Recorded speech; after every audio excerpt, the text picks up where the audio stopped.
За дэлхийн шийдвэр албаны мастер 6 удаа би мэдчилж байна. За өнөөдөр та бүхэндээ тэрэгний нүүдэл хэрхэн яаж нүүдэх талаар хэлж өгье.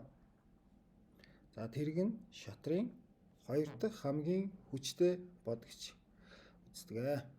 Тэргийг хүүгээр хүчийг үзвэл 5 хүүтэй тэнцүү гэж тооцдог. За тэрэг нь хөндлөн шугам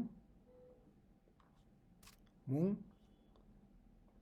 босоо шугамудаар нүүх боломжтой байдаг.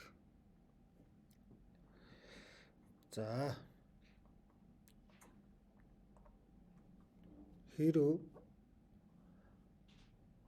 дунд нь ямар нэгэн дүрс байвал түүнийг давж нүүх боломжгүй байдаг. За энэ тохиолдолд харвас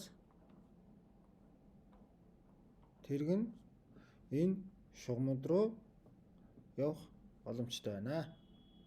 За амжилт хүсье.